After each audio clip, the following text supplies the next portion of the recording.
Hey guys, it's Judy, and I am going to do another card process video for you guys. And you'll see I'm using a Little Lovin' Stamp by Paper Smooches, and I am also going to use the Night Night Moon by Paper Tray Ink.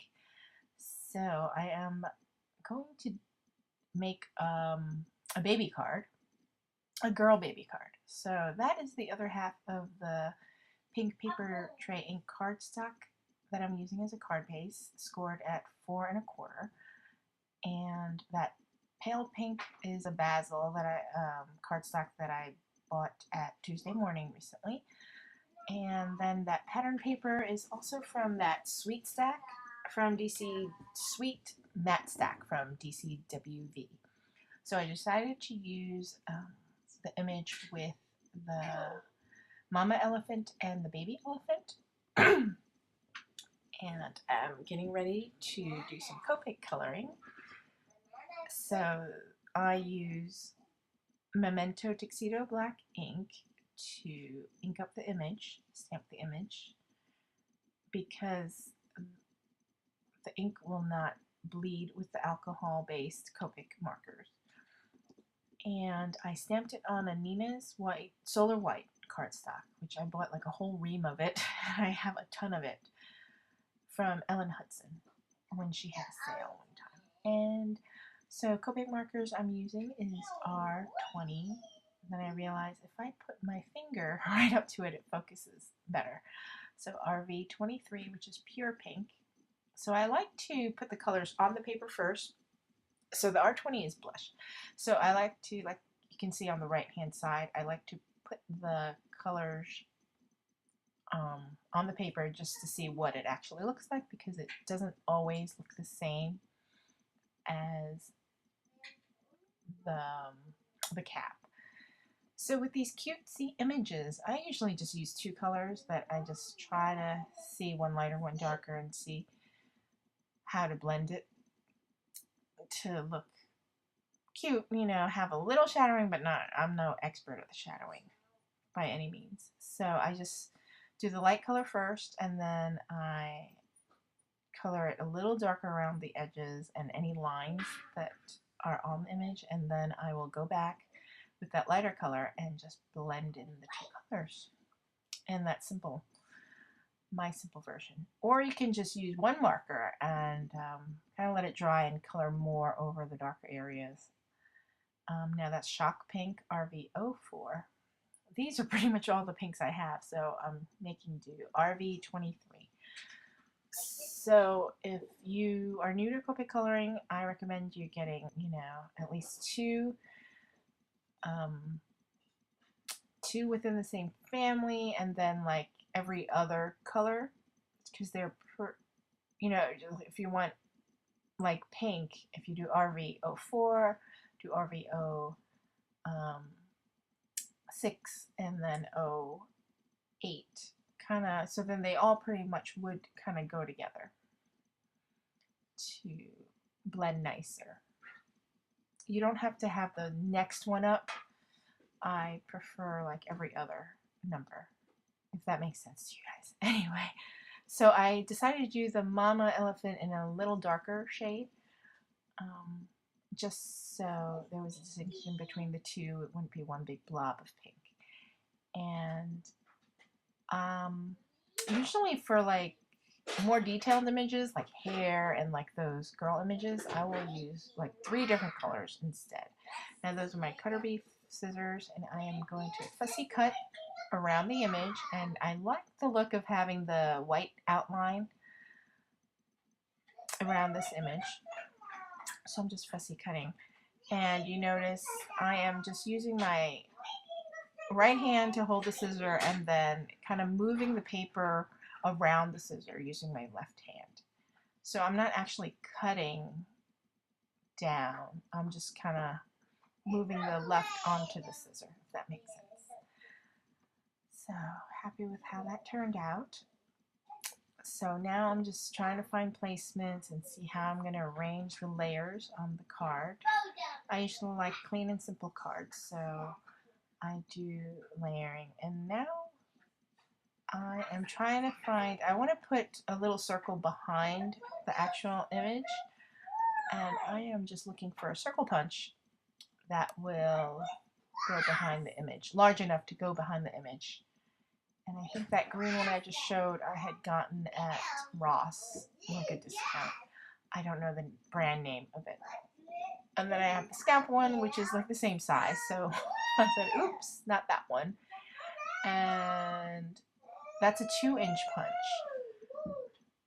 which is the one that I showed in the purple star. So that obviously is too close a fit. So I look and I see that I do have an EK Success. I think that is 2 3/4.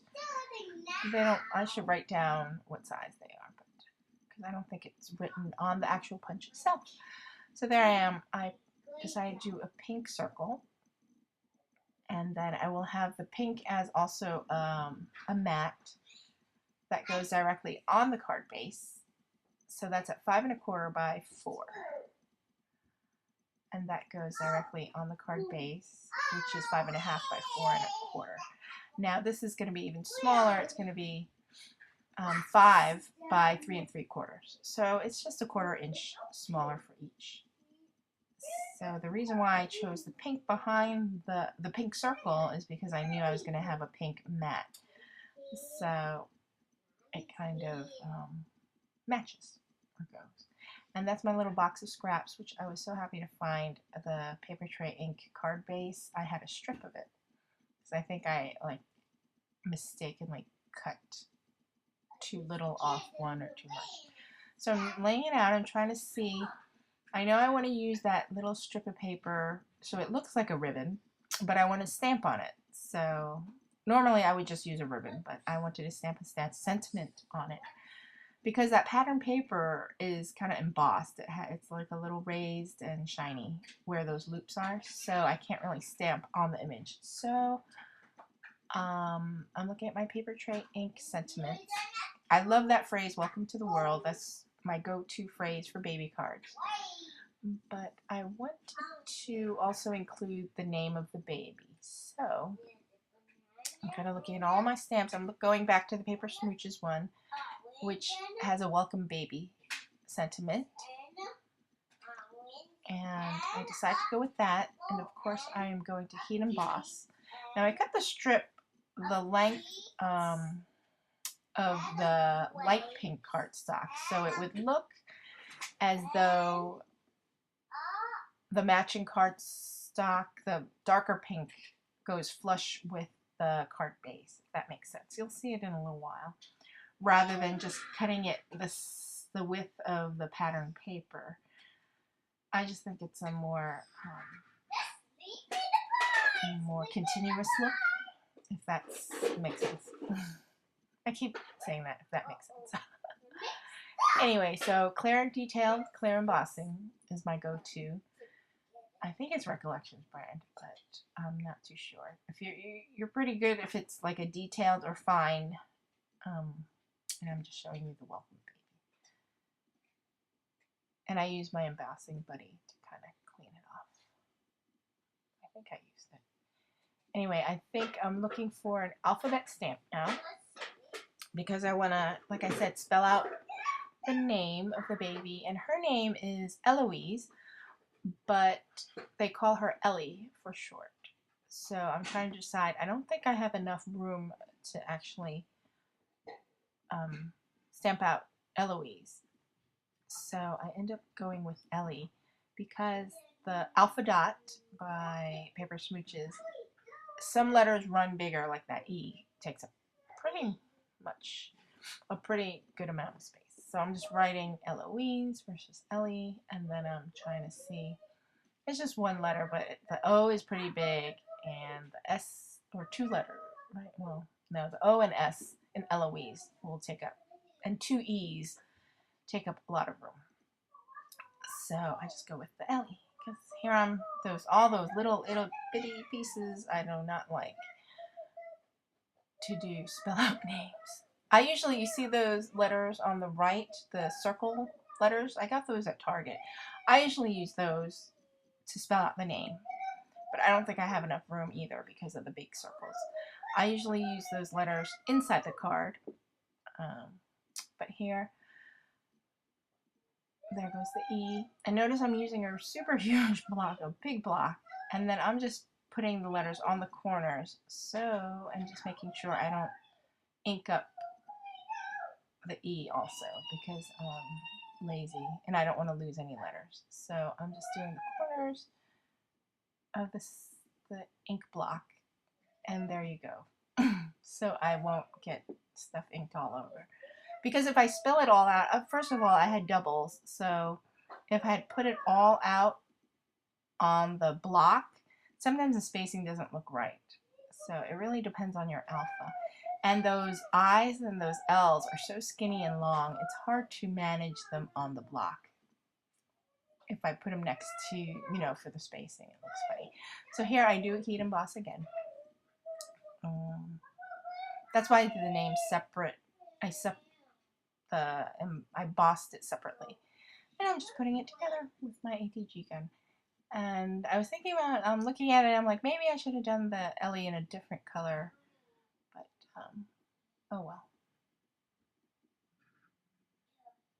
Then I didn't, you know, I wouldn't know whether to use the different color embossing powder or a different ink and just use clear again. But I just ended up using black. And of course, I'm thinking whether I should use an action wobble. So I used the Big Lots adhesive, foam adhesive, to place the image on. And then here you can see how it's flush. It's long enough so it's flush with the dark pink card base. And then of course I am going to use an action wobble. It's a baby card. And so on those action wobbles, one side says top, so then that goes on the image that's going to be on top, and then the base. And look, it looks like she's rocking her little baby. And then now the inside. So all my cards, I like them simple. I don't like too much design, too much embellishments. I think I ended up actually putting glitter, like stickles, of course, on the mama's eyelashes. So, oops, I didn't see what paper tray ink sentiment I was going to use, but I ended up cutting this too short. It's supposed to be the length of the cardstock, which is 5 1/4. I just cut it at 5, and it looked funny. So I said, oh well, don't use that. So I ended up using the Night Night Moon, and they have some great, those are my go-to sentiments from paper tray ink, not sentiments, stamps, because it has those borders that look really great. So Melon Mambo, I want to like kind of tone on tone, so it's a hot pink on that pink paper tray ink, and I just put that scrap there so I don't ink up my mat. And I just stamp it down. I love doing a little border inside the card. There you go. And I'm looking for the right sentiment. And I love that phrase. It's sometimes it's the smallest things that take up the most room in our heart. Winnie Pooh. And I'm using, is that Memento of Brilliance? One of the blankets. I think that's a little crooked, but that's all right. And then the congratulations. So I love that sentiment on my card, on the insides for my baby cards. So really check out the paper tray ink. I've used it. This is Inside Out Baby, I believe. So there you have it. Hope you guys enjoyed. Thanks for watching. Bye.